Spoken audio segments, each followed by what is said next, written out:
Sequilibrium, sequilibrium. Two guys sound like they're sucking helium. Sequilibrium, sequilibrium. Sitting on their freaking bums. So the cover art for Mannequin looks like he pieced her together. Like it's an actual woman. Right. Pieced together, and then the tag that obviously is supposed to be like a price tag. Yeah. Is a body bag, like a body tag, you know, like from the morgue. Yeah, yeah. So this Mannequin really feels like more of the cover is more like a comedy Bride of Frankenstein type of movie. Almost like he Frankenhooker. took her from the morgue. Yes. Yes. A little bit like that. And you know what else? At the beginning, we get the animated that opening was credits. that opening was awesome. I love that. It was opening. awesome, but you know what? Yeah. The opening, The Weekend at Bernie's too, better. Oh yeah, I forgot that one. Better. I forgot that one. In my wildest dreams. I just remember that opening song. That song was fucking tops, dude. Yeah. That song was tops.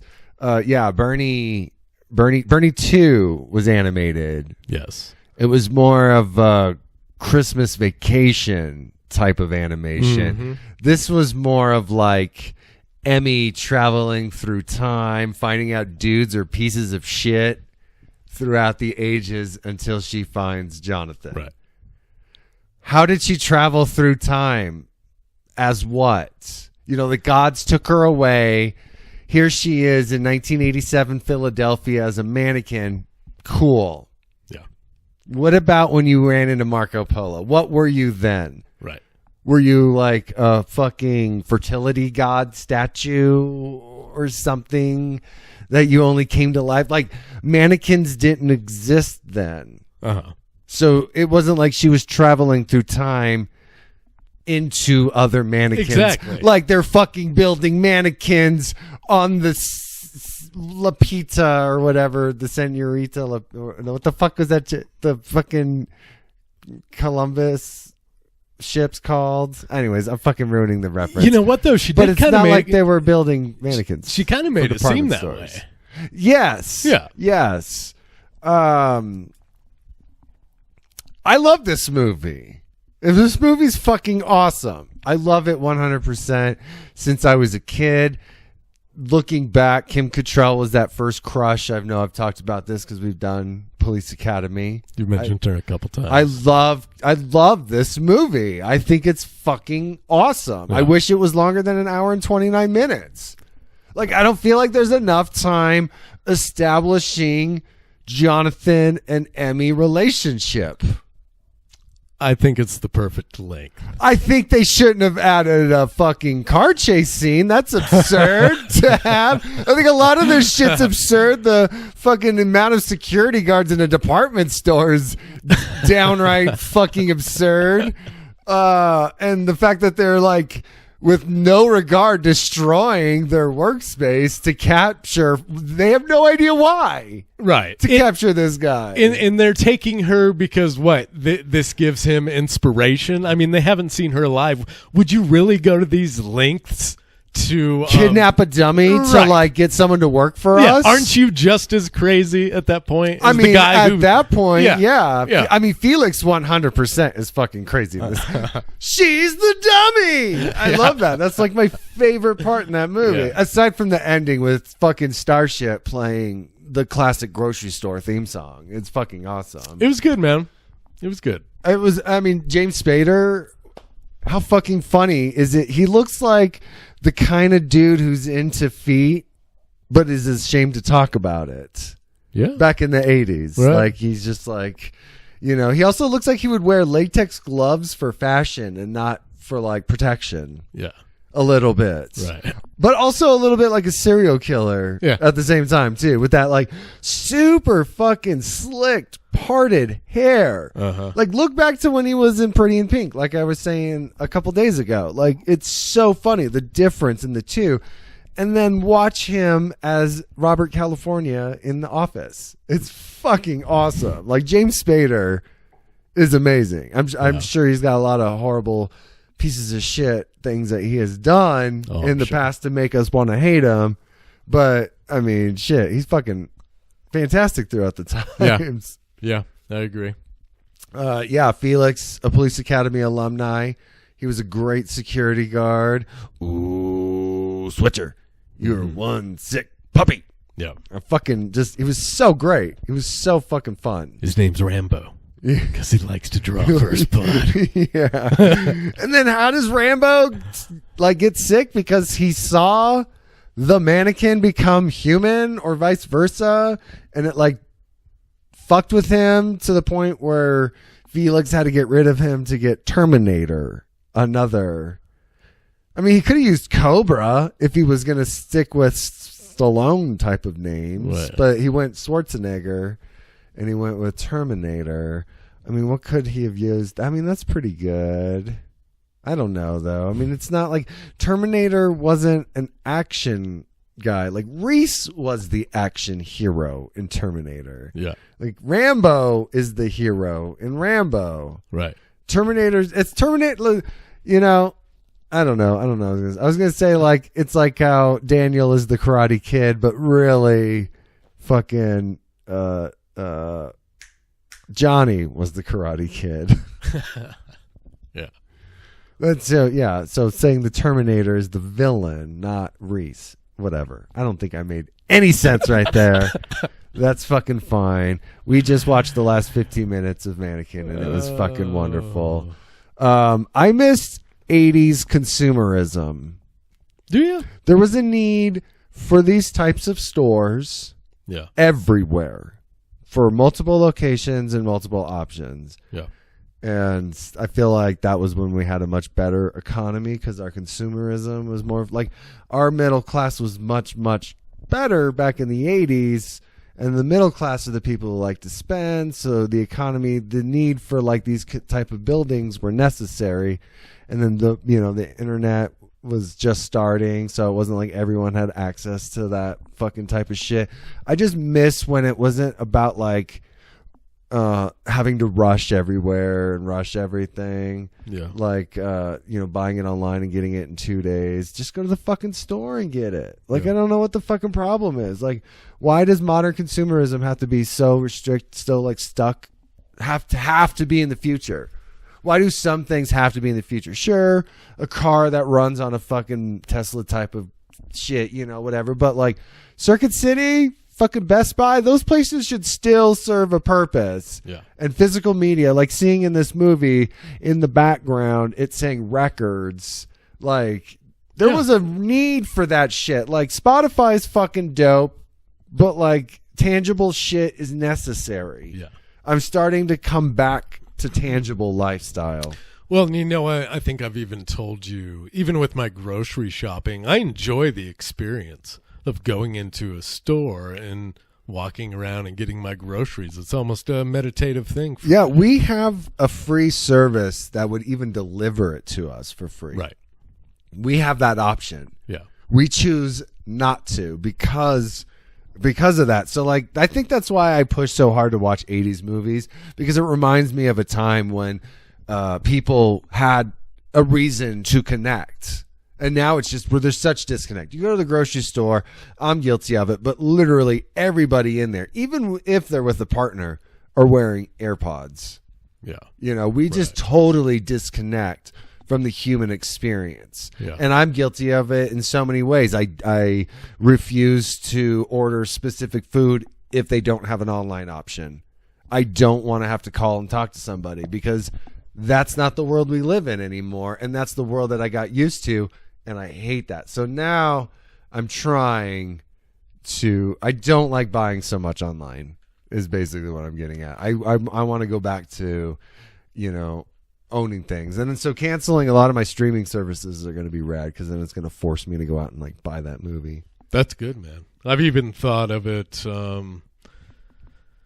especially within the last couple weeks. Like, I know it sounds cliche anymore or whatever, but like getting off social media, maybe even thinking about trading in my phone. That's getting kind of something hard. More simplistic. No, you shouldn't deprive yourself of that because, I mean, let's be honest. It's not possible.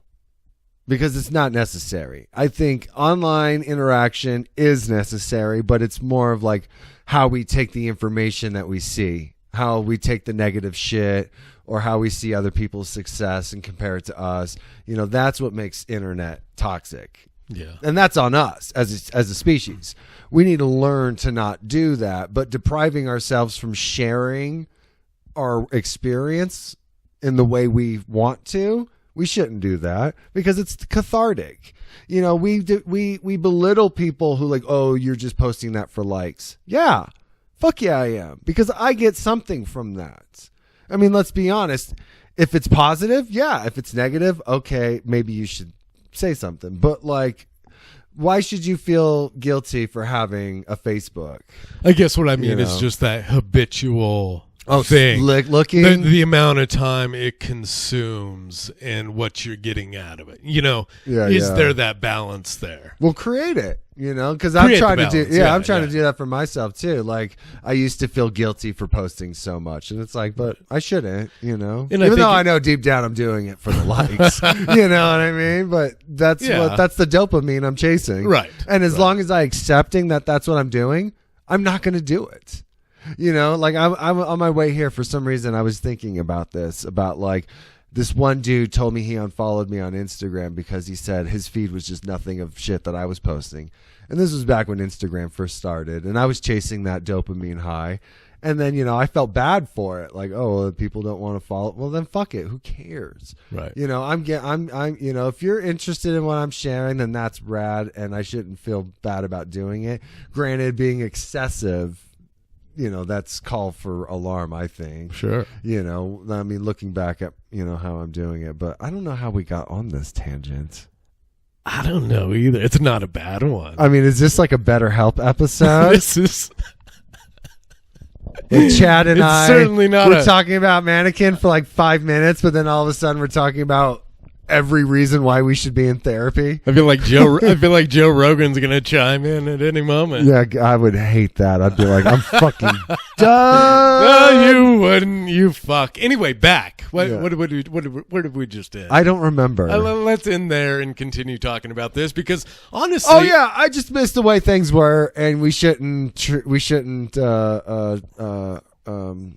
Bash ourselves. We should evolve, but we shouldn't bash ourselves. Right. Yeah. Yeah. No, and go back to buying fucking movies, people.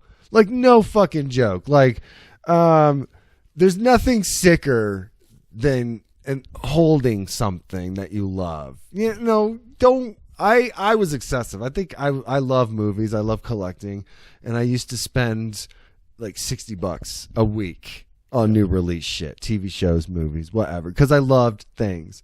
But like, you know, yes, streaming services offer other things, but like, if you loved a movie, like I loved Confess Fletch because it's part of a series. I love Fletch, and that's finally getting a physical release in April. I can watch it for free right now on Paramount Plus. But nothing sicker than holding something, and that's what 80s movies makes me feel.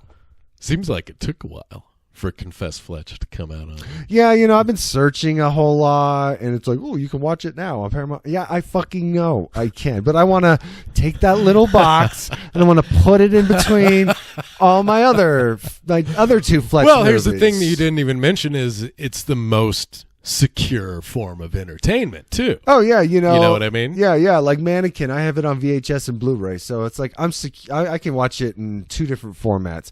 You know, when they pull it off HBO Max, all you fuckers are fucked. But when I want to watch Mannequin, when I want to watch Over the Top, when I want to watch Roadhouse, Over the Top, I got those on VHS. But those aren't always going to be on streaming services. And nothing is sexier than having a wall full of fucking box art movies. Mm-hmm. And the fucking red labeled old school high stereo fucking. Oh my God! I showed you when you came over. Yeah, I was jealous. I have so many great conditioned old tapes, and it's like, yeah, that's stuff, but it's also art at the same time. I agree. You know, and I think that's why tangible shit needs to come back, because not only is a wall full of plastic sleeved vinyl that really is just plastic sleeves. Like you, without getting up there, you can't see what record it is, but it looks awesome. Yeah. It looks so fucking cool because you can get up there and thumb through it and find something you want to listen to. Especially if you have one or two that are showing the cover like here and there between. I have my Joy Division one that's like Joy that Division. In mine. Yeah. You and I never talked about Joy Division. Oh, have you ever seen Control? Yeah. Oh, you have? I have. Oh, I watched it again for the second time recently because I only watched it when it first came out, and then I watched it because a buddy of mine, he didn't really know the Ian Curtis story, so we watched it together, and I was just like, Jesus, this movie is so good. And I read the book, Touching from a Distance. Oh, amazing! Is it? Fantastic book. Yeah, I'll check that out for sure. It's really good. It's not that expensive anymore, even though it's out of print. Written by his wife, so it's firsthand experience with Ian because that guy was a fucking maniac, dude. I loved it, and I loved Joy Division the very first time that I heard it, and then I loved it even more when I found out that he dealt with epilepsy himself. Yeah, I'm like, crazy. Yeah, I mean, shit. Most people were like, he's dancing, but no, he's not. He's fucking having a fit, and oh my God, it's such a tragic story. Yeah. So sad. Day before they're supposed to fly to America for their first U.S. tour. Could you imagine what Joy Division would be like today? Great. They'd be on the soundtrack for Mannequin, probably. Right now. Love will tear us apart playing while she's going down the chipper. We're routine bites hard. And fucking Andrew McCarthy's trying to fucking pull her up. That's a total fucking metaphor. What about Estelle Getty, dude? Yeah. She's so fucking old looking in Golden Girls, but yet she's so young. Yeah. Okay, do you know what movie she was in with Sylvester Stallone from the 80s? From the 80s, huh? Yeah, from the 80s. Maybe this year, maybe 87, maybe earlier. Honestly, I don't know. I was going to say Stop or My Mom Will Shoot. There you go. Is that it? There you go. Yeah. I see. I thought that was 90s, man. I thought that was early 90s. That actually might be 90 or 91, to be honest. Okay. All right. We got way off track, and now we're going to watch Mannequin Part 2. Mannequin's great. Which, by the way, okay, yeah. How do you feel about it? What would you give it? Honestly, 5.5 or 6 out of 10. Oh, dude, 7 to 8. Really? So fucking good, man. Wow. Soundtrack's awesome. It's fun. It's dorky. Oh, yeah. Hollywood, Mashar Taylor from fucking, I think that's how you pronounce his first name, from fucking Designing Women. Mm-hmm. Yeah, he's like Anthony from Designing Women. We used to watch that show with my mom all the time. I remember Annie watching Potts. a little bit. Delta Burke. Whoa, remember Delta Burke? Mm-hmm. Oh, she was fucking wild back then too.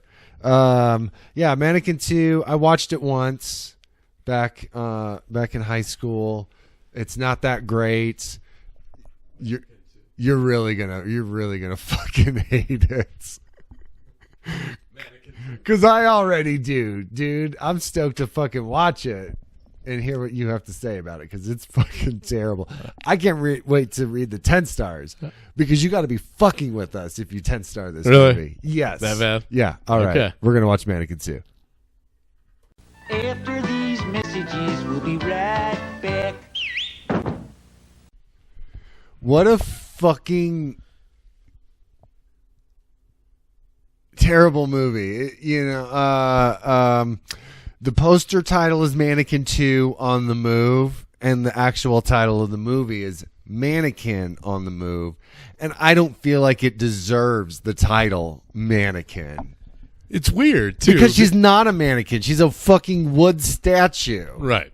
And also, they don't use the numeral 2. They don't use TOO, which was popular. They use TW. Yeah. I wonder why. I don't know why. And also, like, Mannequin 2 on the Move. Mm-hmm. on the move from her country to America, on the move on the dance floor, on the move through the city. What is her purpose? This whole movie, it's not like the buildup with Kim Cattrall and Andrew McCarthy, Jonathan Switcher and Emmy. It's not. You don't feel a budding relationship. No, not at all. Like we were saying, it was Not just at like, right out the gate. I love you, and this guy's just like, yeah, I'm looking for true love, and that fucking perfume chick was like, dude, I'll fuck you right here Right. on the jewelry counter. I'm just throwing it at you, Yeah. and he's like, no, I'm waiting, which is fine, Right. which is fine, but like the movie just like takes off immediately. There's no build up Yeah. in their relationship. It's fucking stupid. I hate this movie. I do too. I hate it so much. I hate that it's got Charlie Brewster from Fright Night. I hate that it's got Buffy Summers. Well, they don't say her last name until the TV show. I hate that it's got fucking Burning Lomax. Right. Well, wait a second. Hold on. Okay, you're a huge Buffy fan. Big time. You just said her name was Buffy, but that's not Buffy, right? That's Buffy. Is there two Buffys in Buffy? Yes. Or is she the main Buffy? She's the original 1992 Buffy. Oh, really? Yeah. And they switched it out for somebody else? The TV show. Sarah Michelle Gellar, right? Correct. Yeah. Yeah. So Buffy, was that a movie? Or was that a television show? It was a movie at first. And it had Christy Swanson was Buffy. Really? Yeah. Huh. Yeah. Interesting. It's great.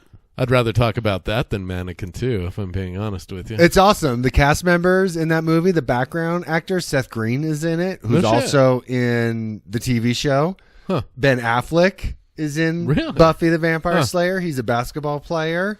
And I was at a Buffy panel with the cast members, not Sarah Michelle Gellar, just like random cast members. Uh-huh. And we were talking about Buffy, and I just yell out that Ben Affleck was in it. And James Marsters, the guy who plays Spike, looks at me and goes, "Really?" And I'm like, "Oh my God, he heard me. He interacted with me. This is fucking incredible." Nice. Hilary Swank's in it. She actually has talking lines in it. Who else is in it? David Arquette's in it. Donald Sutherland is in it. Luke Perry is in it. I mean, it's got a it's a great movie. It's really good. Okay. Luke Perry's on the cover, isn't he? Yeah, he's with her. Yeah. He's her okay, it's boyfriend, coming yeah. back to me now. Yeah, It's coming back to me. It's a great movie. It's same that like Christy Swanson is this right wing Trump supporter, conspiracy nut. It sucks that Joss Whedon is an abusive piece of shit. But they both have helped create something that I absolutely love. Yeah. So I at least have to give them credit for that, but I will not support their new shit. Well, and if it's just me, if it's just them being a Trump supporter, I mean, I've got to ignore that with a lot of people that I love. Well, it's not like they're putting out good shit anyway. Right. You know, she's fucking hanging out with Dean Cain. Yeah. A fucking blip on the Superman map no one gives a shit about, and they're doing Obamagate movies Right. and fucked up shit like that. So it's like nothing they're going to put out is going to be like fucking red carpet. Oh my God, I can't believe I'm going to miss this because of how I feel about them. Yeah. We'll never have to worry about that because they're not those kinds of actors. They're not going to put out anything that's any value to us anymore. Right. It's all for their new audience. Yeah, and that's fine. Yeah. Give me their old stuff. I'm fine with that. I love Lois and Clark. Right. It was great. Dean Cain, I don't give a fuck about you anymore. Like, You know, or Scott Baio, that's the other one. I feel that same way about some musicians. I used to be a huge Aerosmith fan, but now that I come to find out what a fucking douchebag Steven Tyler how he is these seduced days, a 16-year-old or some shit. you know, Yeah. again, give Yeah. me the old shit. I'm not going to listen to. Yeah, you know, it's like Michael Jackson. You just listen to things before bad. You know, anything bad and on, you are literally contributing to a known pedophile. You know, so but if it's like if you're listening to Thriller, you're like nobody knew. It's okay. Oh yeah, you're gonna jam. I'll You're just be gonna oblivious jam. because it's fucking Thriller. Let's be fucking honest here. If Christy Swanson put out anything She's not doing anything along the lines of Michael Jackson was being accused for. But let's be honest. Come on, Thriller's fucking awesome. I mean, really, all those early Michael Jackson songs are pretty fucking great. Did you watch that documentary on HBO? No, I don't really want to. You should. It's going to make my stomach. It hurts. Yeah. It hurt. I think I cried. I can't remember. Did you? But it's a little upsetting because I loved Michael Jackson as a child. Yeah. I had the LJN 12-inch doll. I had my aunt loved him, so I loved him. Thriller, it was fucking awesome. I remember when she bought me Bad on tape. Yeah. I remember watching the Moonwalk on television. I had it on VHS. Yeah. A girlfriend got it for me once, and it's like one of these living situations with this dude who just turned out to be a real piece of shit, and I left almost in the middle of the night, and I left it behind. And it got adopted by its new residents. I was a little upset. I wish I still had it. I had it twice. I had it once growing up and then once as an adult. And it's definitely one I'd love to have in my VHS collection. But I haven't looked it up because it's like, it's a little. It hurts a little. Yeah. 20 years later, it Yeah. still sucks. Not that long. But anyways, I just don't want to spend more than like $10 on it. Sure. Also, it's something I would love to find in the wild. Yeah. Oh, yeah. Yeah. Yeah, we did get a little treat with Mannequin, too. It didn't last long. Do you know what I'm going to say? What? Terry Kaiser, Bernie. Oh, yeah. Well, I didn't give a fuck. Yeah. I really didn't care. It didn't take long. It was just background noise, dude. Yeah. That's all it was. Yeah. Like, I'm sorry. I got lost at IMDb and I knew what I was doing. But I was like, I'm just going to stay here. Also, there's no fucking reason. I've seen this movie. You didn't. So it's okay for me to get lost. There's no reason that Mannequin, the first one, should have a 20% on Rotten Tomatoes. Let's get that out This of the is way like first 15. of all. This is 13. It's 13. But just to think that this is 7 less than what they... Yeah, I don't know why anyone would give Mannequin anything below maybe a 55. Let's be honest, because it's Rotten Tomatoes. And my head's in the clouds is why I'm giving it an 8. Yeah. So I'm going to give it an honest review. I'm gonna say 45. I'm going to say 5. You know? I'm going to say 55. Yeah. Not certified fresh, but not terrible. It's still rotten, but it's still such a fun, whimsical type of movie. The songs are awesome. Kim Cattrall is fucking gorgeous. Andrew McCarthy is Andrew McCarthy. Yeah. He's James Spader plays a completely different role than you've ever seen James Spader in. And even the ever. mannequin scenes are great. Even the scenes when she's a mannequin. Dude, are when great. he's like building her in the beginning, Yeah. when he's making the pizzas, when the kid's floating away on the balloon, Yeah. it's fucking Right. awesome.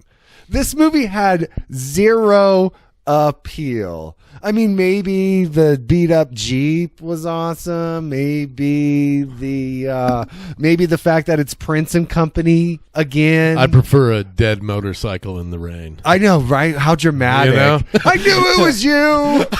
And then the light goes on and then it goes off.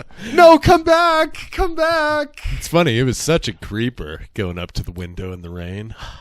Yeah, I It's know. you. Yeah. And then he Be goes back tomorrow. Yeah, I'll be right back. Don't worry, I'll see you tomorrow. And then by magic, the motorcycle starts, and he's like, "It's destiny." Yeah. I mean, that's fucking desperate shit right there. Right. That's like trying to connect dots when they're like all the way over fucking here. Yeah. It's so funny to me when people do that, and then all of a sudden 6 years later, you're like, "How you doing?" They're like, "Oh, I'm divorced." Right. I'm so glad I'm getting out of that cycle. I don't have much to say other than I hate this movie.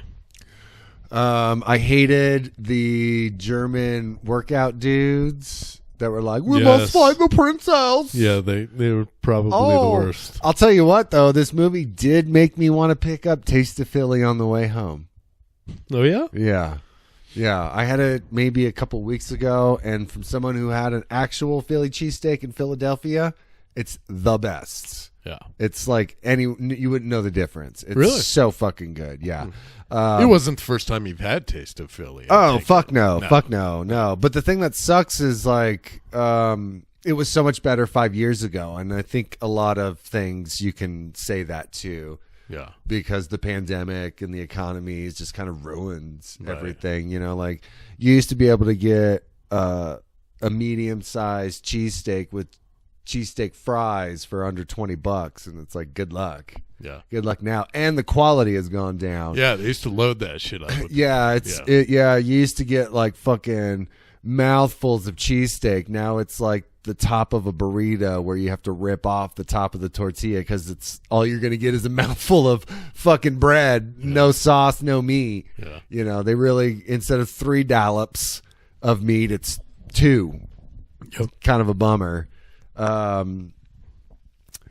Yeah, so that's how I feel about fucking Mannequin 2. It's a bummer. It's like you think you're getting a sequel. Where's Jonathan and Emmy? Why aren't they running Prince? Yeah. Why didn't you do that as the sequel? Why do you have to do a new fucking Mannequin? Why not Mannequin 2 be about the fucking mannequin from the first one? Mm-hmm. What if Emmy... Stay with me here. Mm-hmm. Stay with me here. What if Emmy has a prophecy that she needs to fulfill that they didn't know about? She gets turned back into a mannequin. There you go. And now, There you go. and now Jonathan and Hollywood have to figure out how to save her again. Yeah. I mean, Oh it's my better. God, way fucking better because Yeah. we got Kim Cattrall back and we got Andrew McCarthy back. Right. I mean, we already got Mashar Taylor. That's awesome. We got Andy Ackerman as the security guard. That's his character name. I don't know what his or his real name is. But what I'm saying is, it's like, why do they have to like stick with the same shtick but just make it a shit version of it? It's a good question. It's a good question. You know, like, I don't know. How do I get in touch with Hollywood people to listen to my movie ideas? Because I got way fucking better ideas. Oh, did you know that this movie production, this was the last movie they released? What do you mean? That Gladden Entertainment Oh, no or kidding. whatever. No kidding. Well, yeah. okay. Yeah, I mean, I wonder if this is like the reason. Like, do you know what else they did this release? is my fucking legacy. Because they didn't do Mannequin. This is The first bullshit. one, right? No, I think a big movie house did that one. Yeah. I don't know. I didn't really look into that. I was just looking at the actors and just kind of seeing Dean Cain's failure throughout the year. So I went down to like when he was Dean Cain, and then I started working my way to like the fucking Hallmark movies, and then like the straight to DVD Alien movie, Yeah. and then all of a sudden 2016 rolls around, and it's all these fucking Jesus movies and Trump style movies. And it's just so funny how you can go from this one person who's like, all of a sudden, you know, you're at the Playboy Mansion and you're fucking Superman and you're this fucking dirty dog. And then now it's all about Jesus and values, you know, because your previous B movie lifestyle is under attack because like, I don't fucking know. I don't fucking know. Like you see like Matt Damon and Angelina Jolie and these people supporting these like good politicians, or at least someone who speaks about human Seemingly good qualities. Sure. And then you have these C-list actors, Christy Swanson, Scott Baio, Dean Cain, Kevin Sorbo, are all about the piece of shit people. Like, give me a break. If you're looking for influencers, choose these fucking better, because I am not going to follow fucking Charles in Charge. Yeah. I'm not going to take Charles in Charge for political advice. Right. You know, I don't even fucking listen to Matt Damon or any of those other fucks. But I'm just saying, it's just funny the caliber and quality of people they receive. And how don't you see that? Mm-hmm. How doesn't the public see that? You know, because clearly we're two separate teams. Yeah. You know, so we see the Republicans players versus the Democrats players, and it's so fucking funny. Where it's like clean, dirty, Right. you know. Yeah. Anyways, this episode is just full of rants, and I I was don't gonna know say. if like fucking Mannequin just brought it out on me. Well, it's been a few weeks. Yeah. We haven't recorded. Yeah. The mole on Bernie's face was annoying, and It I was. wanted to rip it out so I know. bad. Not just the mole, but the hair. Just the coming hair. through Yeah, the from mole's mole. fine. Yeah. Just the mole's fine, but like, come on. Yeah. Just rip it out. Mm-hmm. Yeah, that's it. That's it for Mannequin 2.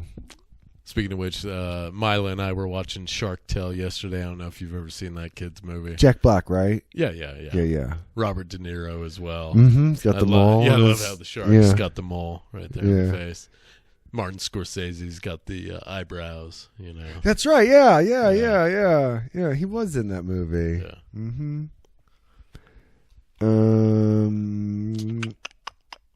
IMDb. Here we go. IMDb. 10-star reviews. I'm all up in Entourage right now on IMDb. I'm like, Kevin Dillon, what have you been doing lately? Nothing. All right. 4.4 with 6,511 reviews. I'm sorry, say that one more time. Jesus Christ. I was reading the synopsis on Mannequin 2. Over 6,000 reviews on Mannequin 2. That's crazy. How many does Weekend at Bernie's have? Weekend at Bernie's or Weekend at Bernie's 2? Weekend at Bernie's. I don't know. Probably over 3,000. 58,000. Oh, Weekend nice. at Bernie's 2. How many does that one have?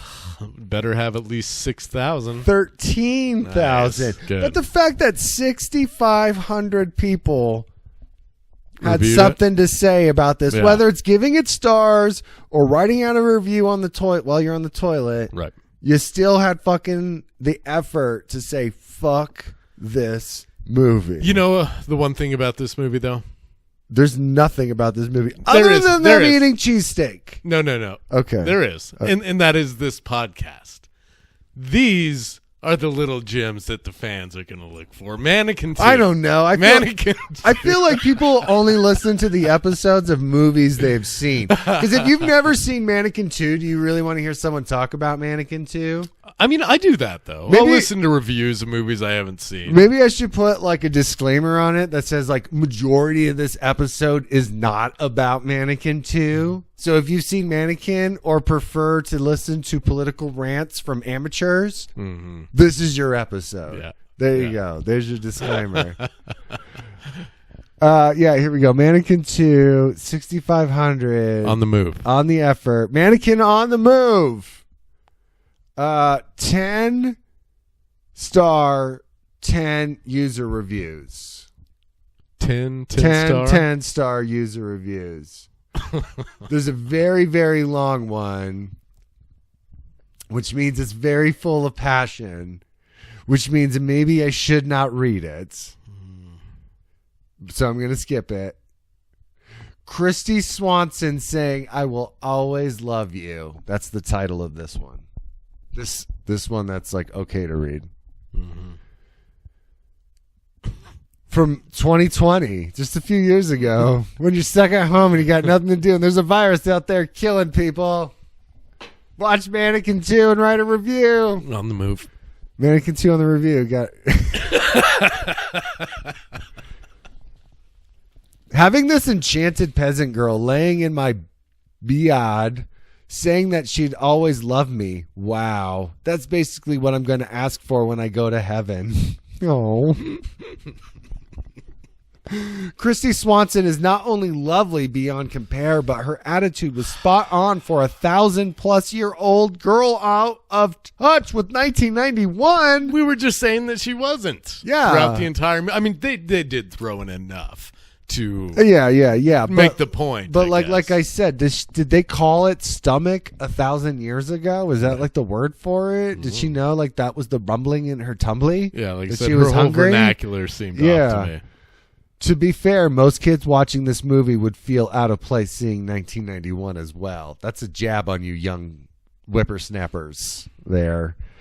It's funny, silly, romantic, action-filled, and all-around sweet movie. Bullshit. Safe for your date or your kids to watch. Wholesome and beautiful. I wished Hollywood made more movies like this one. My God. Do you think that maybe with like Christy Swanson coming out on the right wing side of the Eagle Elevated their review. elevated her resurgence? I would say most Like oh, people- she's got a resurgence. I'm just saying maybe Oh. she does have a resurgence. Gotcha. I mean, she's doing all these movies to cater to that group of people. Well, according to this reviewer, apparently. I mean, yes. Yeah. Yes. And it being from 2020, yeah. yes.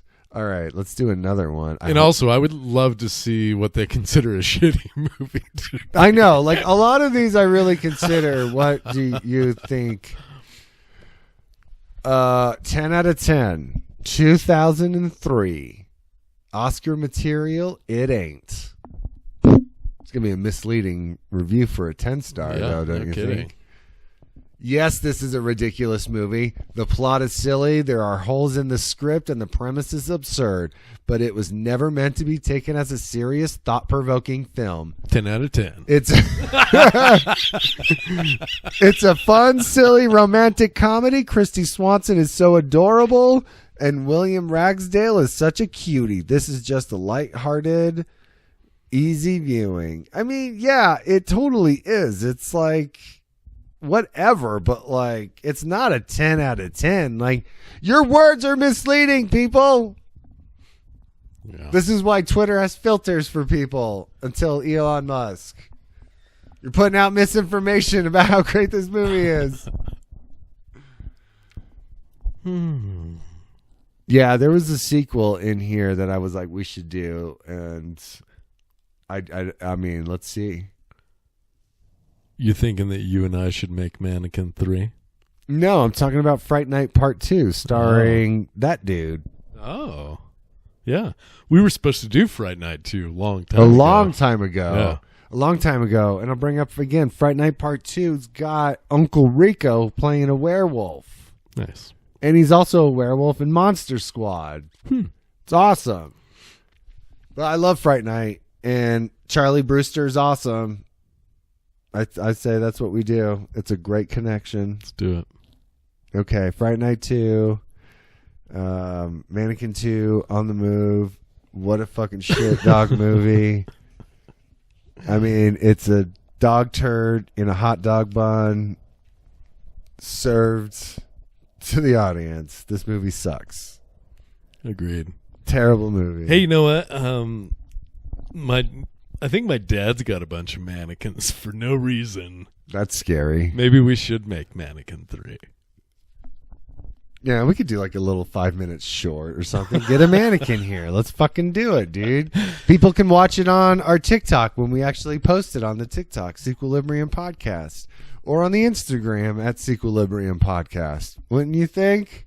Maybe on YouTube Maybe. at Sequilibrium Podcast. Christy Swanson, reach out. Oh, God, Christy Swanson. Why do you got to... I used to have the Playboy with you in it. Oh, man. Yeah. She went there, huh? Yeah, I mean, that's the other thing. I had the Christy Swanson one, and then I had the Charisma Carpenter one, who was also in Buffy and Angel. That's why I said that. But yeah, she was in Playboy. Now she's like a right-wing Jesus person. She's in this show called Sons of Thunder. Sounds cool. To take Sons of Anarchy, but it's Jesus army vet traveling the countryside, kung fu style, helping people. Jesus Christ, these people are fucking... Your followers are nuts. Hey, whatever gets you a payday. Seriously. It's just so funny how like you could be that out of touch with reality. Just don't fucking get it. Anyways, this is not that type of podcast. Come back for Fright Night 2. Promise it'll be awesome.